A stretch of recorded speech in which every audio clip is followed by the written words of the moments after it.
Hi, I'm Orlando, the co-founder of Carbon Crowd. I'm really excited to introduce you to the Internet Computer Dashboard. This represents a major leap forward in blockchain's efforts to build more sustainable infrastructure. I'm going to do a brief overview before I hand over to my other co-founder, Hamish, who's going to give you a more technical walkthrough of what we've built.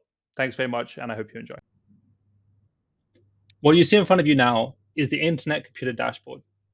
It's the visualization of the data processing we're doing on the back end, which is allowing us to track the carbon footprint of the Internet Computer Protocol in real time. I'm going to give you a quick overview of some of its features, but we've designed it to be as intuitive as possible. And we're really excited for you to all play around with it and let us know what you think and what you find most interesting. So at the top in the left, you have the cumulative carbon emissions. That's a real-time tracker tracking the carbon emissions given out by the entire network. You then have the cumulative electricity draw, which relates to how we actually calculate these emissions in the first place.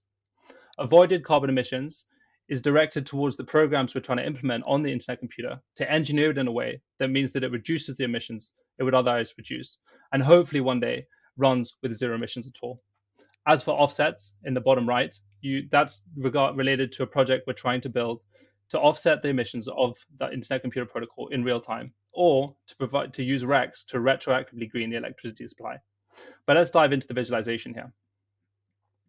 The columns relate to the amount of carbon emissions that are given out in any one region over a period of 1 hour. The height of the column is the actual gross emissions. The color is the carbon intensity.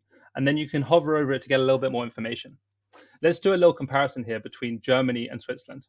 Germany has 56 nodes, and Switzerland has 157 nodes. But as you can see from the heights, Germany is actually giving out more carbon dioxide because it's a less carbon efficient region. You can get the exact numbers over here on the right-hand side in the leaderboard. If you want to get more information about the network, you can come in here and see a more granular view. You can also see the emissions over different timeframes.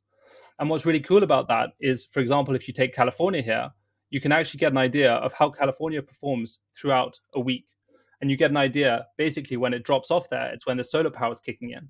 And when it's moving higher, it's generally in the evenings when they have to run on fossil fuel generation. I'm now going to hand over to my co-founder, Hamish, who's going to speak a little bit more about the innovations we can build on the back of this, and also the more technical work and how we actually put this thing together.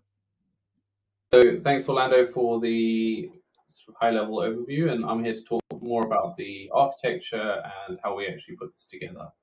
So what you see in front of you is the architecture of our system, specifically our data ingestion system. And it's made up of several different parts. So we're going to start on the right and work our way left. So on the right here, you see this blue square, and this is where we are sourcing our electricity data. This is what time electricity maps in ENTSO-E, which is the European energy sort of data layer for the grid. And with this data, we're ingesting it on every 30 minutes. We pull this data and we put it into our database, which then feeds into the rest of our models. So the node electricity draw, this we're actually pulling directly from Dfinity, who have metrics and measurements for the nodes that are running globally. And we're putting this into our gateway, putting it into our database, and then feeding that data into our methodology. Additionally, we're taking the ICP network data, so that's the list of nodes that are currently operating on the network, what state they're in, are they up, are they down, are they assigned as running nodes on the network, or are they unassigned and waiting to be assigned a job on the network.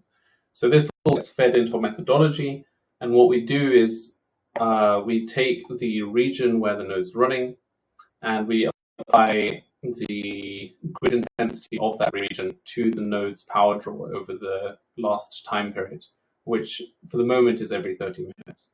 And from that, we come up with a grid emissions factor, or an emissions factor for the node, for every single node, for every half-hour period. And we push that back into our time series database. And from there, it's all queryable, and it all goes onto the front end that you just saw. And not only that, it also gets surfaced on-chain in our Oracle canister. And this can be called directly today for the high-level metrics, and in future for more granular subnet-specific information. With this dashboard and the data that we're streaming on chain, the Internet Computer Protocol now becomes an industry leader in green cloud computing. It's now possible to engineer environmental sustainability into smart contracts. And this opens the door to a wave of innovation. Anything from green heartbeats to using carbon signals to influence pricing of compute. We're really excited that we've shared this with you. Please leave your feedback and make sure you join us on April 20th for our watch party as we launch this dashboard to the public. Link is in the comments. Thanks so much.